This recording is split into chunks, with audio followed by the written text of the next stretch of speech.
మీ business ఏదైనా మీ ఊర్లో promotion చేయాలంటే అది సుమన్ టీవీతోనే సాధ్యం. ఇప్పుడే సంప్రదించండి.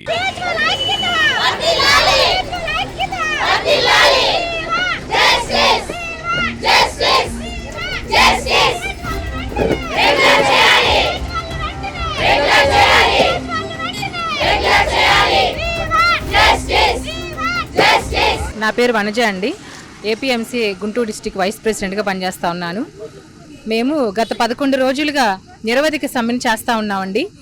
మా న్యాయమైన హక్కుల కోసం అడుగుతున్నాము. చాలామంది డిమాండ్లు అని మాట్లాడుతున్నారు, గొంతెమ్మ కోరికలని మాట్లాడుతున్నారు. కానీ మాకు రావాల్సిన ఆర్థిక సౌలభ్యం కోసమే మేము మాట్లాడుతున్నాము, వేరేగా ఏం మేము మాట్లాడట్లేదండి. దయచేసి ఇది అందరూ గుర్తించాలని కోరుకుంటా ఉన్నాము. ముఖ్యంగా ఏంటంటే మా సిహెచ్ఓ, మా సహచర సిహెచ్ఓ చెప్పినట్లుగా 6 సంవత్సరాలుగా మేము ఈ యొక్క రూరల్ లెవెల్లో చాలా చాలా గొప్ప సేవలు అందిస్తూ ఉన్నాము. కొంతమంది అయితే మమ్మల్ని అందరూ డాక్టర్మా అని మాట్లాడతారు. ఇంటికి వెళ్ళి మేము వైద్యం చేస్తూ ఉన్న పరిస్థితి. కానీ మా క్యాడర్కి గుర్తింపు లేదు. కానీ మేము దాని గురించి ఏం బాధపడట్లేదండి. మా క్యాడర్ గురించి మేము అడగట్లేదు. కానీ ఆర్థికంగా కూడా మేము చితికిపోతా ఉన్నాం. దయతో దీన్ని గుర్తించాలి. మేము చేతులు జోడించి అడుగుతా ఉన్నామండి.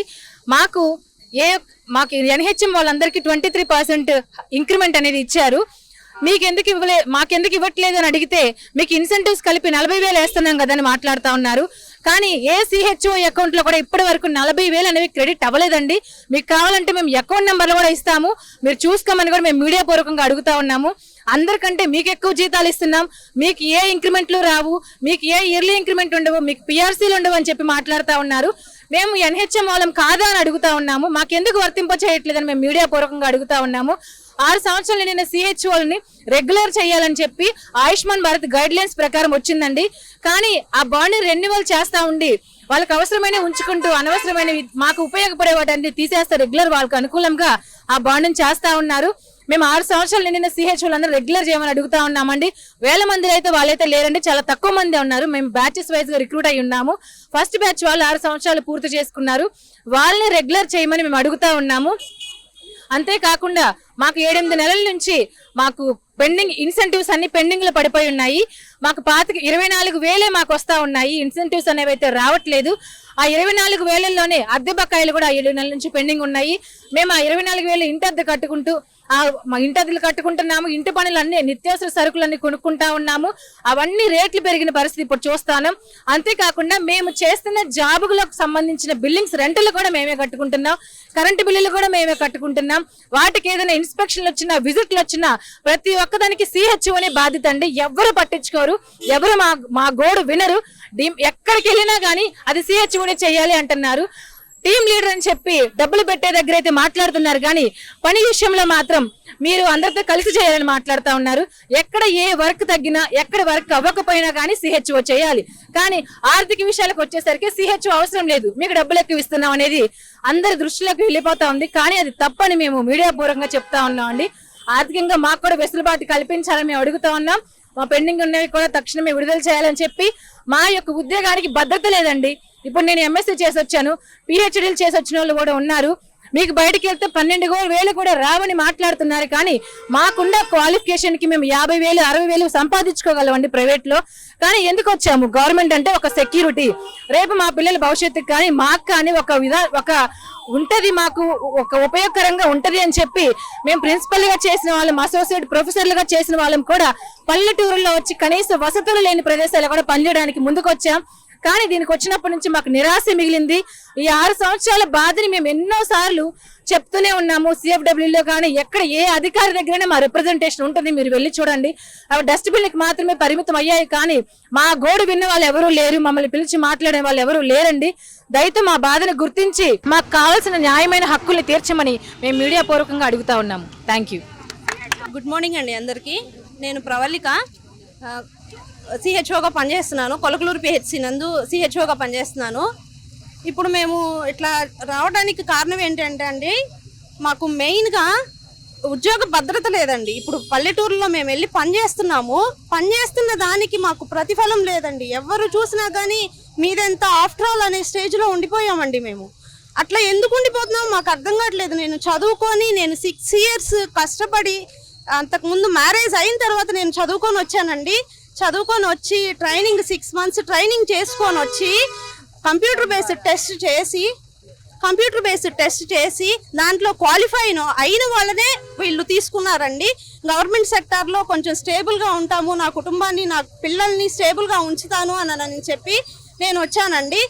ఇప్పుడు వచ్చిన తర్వాత 6 years ఫస్ట్ బ్యాచ్లో రిక్రూట్ అయ్యానండి. నేను 6 years నుంచి నాకు నిర్దిష్టమైన జాబ్ చార్ట్ లేదండి. ఎట్లా అంటే ఎవరన్నా రాకపోతే నేను బఫర్గా వెళ్తున్నాను. నేను చదువుకొని నాకు ఈ జాబ్ చార్ట్ ఉంది, ఇలా చేస్తారు అని చెప్పి నేను వస్తే నన్ను ఏ క్యాడర్ రాకపోయినా నన్ను ఒక బఫర్ లాగా చేస్తున్నారండి. అది నాకు చాలా బాధ కలుగుతుంది. ఇప్పుడు సీఎం సార్ కానీ ఏదైనా కానీ చెప్పేటప్పుడు మీ ఫ్యూచర్ కోసం నేను ఐటీని డెవలప్ చేస్తున్నాను అని చెప్తున్నారండి. నేను ప్రజెంట్లో ఉన్నానండి. నేను ప్రజెంట్లో నన్ను స్టేబుల్గా ఉంచితే నేను ఫ్యూచర్ జనరేషన్కి, నా పిల్లలకి, వాళ్ళకి ఐటీ రంగానికి వాళ్ళు యూజ్ చేసుకోగలుగుతారు. నాకు ప్రజెంటే హెల్ప్ చేయండి సార్. ఇప్పుడు నేను సీఎం గారిని కానీ డిప్యూటీ సీఎం గారిని కానీ ఇదే అడుగుతున్నానండి. నాకు జాబ్ సెక్యూరిటీ ఇవ్వండి. నా జాబ్ సెక్యూరిటీ నాకు ఇస్తే మేము అడిగేది ఏమి గొంతిమ్మ కోరికలు కాదు, ఏమి కాదు. 23% హైక్ ఎన్హెచ్ఎం సెక్షన్కి వచ్చేటప్పటికి రెగ్యులర్ చేయండి అనేటప్పటికి మీరు ఎన్హెచ్ఎం వాళ్ళు మీకు రెగ్యులర్ కాదు అని చెప్తున్నారు. ప్లస్ 23% హైక్ ఏమన్నా ఇస్తున్నారు అని అంటే మాకు 186 క్యాడర్లు ఉంటే మా యొక్క సిహెచ్ఓస్ మాత్రం 23% ఇవ్వలేదండి. గత 6 years నుంచి మేము ఇదే శాలరీతో బతుకుతున్నాం. నిత్యావసరాలు మాత్రం పెరిగిపోతూనే ఉన్నాయి. కాకపోతే మా జాబ్ మాత్రం పెరగట్లేదండి. మేము ఇక్కడే ఉండిపోతున్నాము. ఇంత చదువుకొని మాలో ఉన్నారండి. బీఎస్సీ ఇచ్చేశారు. అన్ని డిగ్రీల్లో కన్నా టఫెస్ట్ డిగ్రీ బీఎస్సీ నర్సింగ్ అని చెప్తారండి. మేము అట్లా బీఎస్సీ నర్సింగ్ చేసుకొని వచ్చి ఎంత లిటరల్గా చెప్పాలంటే 6 years నుంచి ఎంత కష్టపడుతున్నా కానీ మాకు సరైన గుర్తింపు రావట్లేదు అని చెప్పి మేము చాలా బాధపడుతున్నామండి. 6 years నుంచి ఇంత కాంపిటీషన్ ఫేస్ చేసుకొని మేము వచ్చామండి. అయినా కానీ వీళ్ళు ఎవరు గుర్తించట్లేదు, మమ్మల్ని ఎవరు స్పందించట్లేదు. మాకు 10 days నుంచి ఆడపిల్లలు ఇక్కడ కూర్చొని ధర్నాలు చేసుకుంటున్నామండి. అయినా కానీ ఎవరు గుర్తించట్లేదు. నిన్నటికి నిన్న నాకు కన్నుకి ఇదైతే చాలా ఇబ్బంది పడ్డానండి. మెడికల్ బిల్స్ కానీ ఏమైనా కానీ 4000 అవుతున్నాయండి. ఇప్పుడు మాకు శాలరీస్ ఇవ్వలేదు, ఏప్రిల్ నెల శాలరీస్ ఇవ్వలేదు. అయినా సరే మేము ఆడపిల్లలు అందరం ఇక్కడికి వచ్చి చేస్తున్నామండి. చాలా బాధగా ఉంటుంది. ఎవరు రెస్పాండ్ అవ్వట్లేదని మా బాధను ఎవరికి చెప్పుకోవాలి. కలిసామండి, రిప్రజెంటేషన్ ఇస్తానే ఉన్నాం. ఏ అధికారిని వదలట్లేదు. మేము రిప్రజెంటేషన్ ఇస్తానే ఉన్నాం. అయినా కానీ వాళ్ళ నుంచి స్పందన రావట్లేదండి. మేము అడుగుతుంది ఏంటంటే మాకు న్యాయం చేయండి. మేము టెంట్లో కూర్చున్నాం, ఎండలనక వానలనక లెక్క చేయకుండా మేము టెంట్లో కూర్చున్నాం. మాకు న్యాయం చేయండి. మేము 6 years నుంచి ఎంత కష్టపడుతున్నాం రూరల్ ఏరియాలో. 6 years నుంచి ఎంత కష్టపడుతున్నామో ఒకసారి సర్వే చేసుకోండి. ప్రజల్లో మేము ఎట్లా వెళ్ళిపోయామో ఒకసారి సర్వే చేసుకోండి. మీరు సర్వే చేసుకొని మీకు పాజిటివ్గా వస్తేనే మాకు న్యాయం చేయండి. మేము ఇంత కరోనా టైంలో ఎంత సఫర్ అయ్యి ఆ పీపీ కిట్లు వేసుకొని మాకు ఎక్స్ట్రా పేమెంట్ కూడా ఏం రాలేదండి. దయచేసి మా బాధను అర్థం చేసుకొని మా న్యాయమైన డిమాండ్లు సహకరిస్తారని చెప్పి నేను మీడియా పూర్వకంగా కోరుకుంటున్నానండి. సీఎం గారిని, డిప్యూటీ సీఎం గారిని కోరుకుంటున్నాను సార్. మమ్మల్ని గుర్తించండి సార్. మేము టెంట్లో ఆడపిల్లలు వచ్చి కూర్చొని ఉన్నాం సార్. మమ్మల్ని గుర్తించి మా లీడర్స్ని పిలిచి మాట్లాడండి సార్. మాకు ఈ బాధ తప్పించండి sir, please sir. Thank you. Good morning అండి మీడియా మిత్రులకి. నా పేరు Lingaraju, APMC general secretary, Guntur జిల్లా. ఈరోజు మేము 11 రోజు చేరుకున్నామండి సమ్మెకి. ఇప్పటి వరకు కూడాను గవర్నమెంట్ నుంచి ఎటువంటి స్పందన లేదు. ఈరోజు రేపు పిలుస్తామన్నారు కానీ మాకు ఎటువంటి రిప్లై రావట్లేదు. ఆరోగ్య శాఖ మంత్రి గారు వచ్చేసరికి మమ్మల్ని 12,000 ఇస్తాము, మీకు శాలరీ ఎక్కువ, 500 కోట్లు దండగా అయిపోతున్నాయి అంటున్నారు. రేపు ఏదన్నా జరిగితే గ్రామాల్లో 12,000 రూపాయలు ఇచ్చేవాళ్ళు రారండి. మేము ఏమి డిమాండ్స్ ఏమి చేయట్లేదు. మా యొక్క న్యాయమైన డిమాండ్స్ ఏంటంటే ఆయుష్మాన్ భారత్ గైడ్లైన్స్ ప్రకారం ఎవరైతే 6 సంవత్సరాలు కంప్లీట్ అయినారో వాళ్ళు మాత్రమే రెగ్యులర్ చేయమన్నాము. ఇప్పుడు పని విషయానికి వస్తే మాత్రం మీరు అన్ని చేయాలంటారు, బీఎస్సీ క్వాలిఫికేషన్ అంటారు. ఎన్హెచ్ఎంలో ఉన్న అన్ని క్యాడర్స్కి జీతాలు పెంచినప్పుడు మరి మేము కనిపించలేదా? ఇలాంటి చాలా లోపాలు ఉన్నాయండి. ఇవన్నీ గవర్నమెంట్ అధికారులకు తెలుసు. కానీ ఇప్పటికైనా గుర్తించి మా యొక్క ఆడపిల్లల కష్టాలు గుర్తించి 80% ఆడపిల్లలే ఉన్నారండి కమ్యూనిటీ హెల్త్ ఆఫీసర్స్గా. వీళ్ళందరినీ గుర్తించి ఈరోజు బాలింతలు, గర్భిణులు అందరూ కూడా వచ్చేసి ఈ కార్యక్రమంలో పాల్గొన్నారు. ఈ యొక్క కష్టాన్ని గుర్తించి వీళ్ళందరూ న్యాయం చేయాలని కోరుతున్నామండి. Good morning to government sir. మేము 6 years నుంచి ఇక్కడ చాలా మంది పనిచేస్తున్నారు. నేనైతే 3 years నుంచి పనిచేస్తున్నాను సార్. మేము గవర్నమెంట్లో వచ్చేది జాబ్ సెక్యూరిటీ గురించి కదా సార్ ఎవరైనా వచ్చేది. ఇప్పుడు మనకి ప్రైవేట్లో చేసినా కానీ ఇయర్లీ ఎంతో కొంత దీపావళి బోనస్ అనేసి, ఇంక్రిమెంట్స్ అనేసి అన్నీ ఉంటాయి సార్. కానీ గవర్నమెంట్లో ఒక సెక్యూరిటీ కోసం వచ్చినప్పుడు, ఇక్కడ గవర్నమెంట్ మీద ఎంతో జాబ్స్ బాగుంటాయని వచ్చినప్పుడు మనకి నిత్యావసరాల ధరలు పెరిగిపోతున్నాయి సార్. మరి ప్రైవేట్లోనే ఇయర్లీ కొంచెం పెంచేటప్పుడు ఇయర్లీ మీరు గవర్నమెంట్ అయ్యండి ఇవ్వాలి కదా సార్. అది మాత్రమే అడుగుతున్నాం సార్. మేము NHMతో పాటుగా 23% హైక్ ఇవ్వమంటున్నాము. ఎందుకంటే సార్ ఇప్పుడు పెట్రోల్ ఛార్జెస్ ఎప్పుడు ఒకేలాగా ఉండవు, ఇంట్లో ఖర్చులు ఎప్పుడు ఒకేలాగా ఉండవు. ఇయర్లీ ప్రైవేట్ వాళ్ళే ఇచ్చినప్పుడు గవర్నమెంట్లోకి వచ్చేది జాబ్ సెక్యూరిటీ గురించి కాబట్టి ఆ యొక్క ఇయర్లీ ఇంక్రిమెంట్ అదే ఇవ్వమంటున్నాం సార్. 23% హైక్ NHM అందరికి ఇచ్చారు కాబట్టి మాకు కూడా ఇవ్వమంటున్నాము సార్. మేము చిన్న పిల్లల దగ్గర నుంచి జీరియాట్రిక్ వరకు అందరికీ ఫాలో అప్ చేస్తాము. నేషనల్ ప్రోగ్రామ్స్ అన్నీ సెంట్రల్ లెవెల్లో వచ్చేవన్నీ ఇంప్లిమెంట్ చేస్తున్నాము.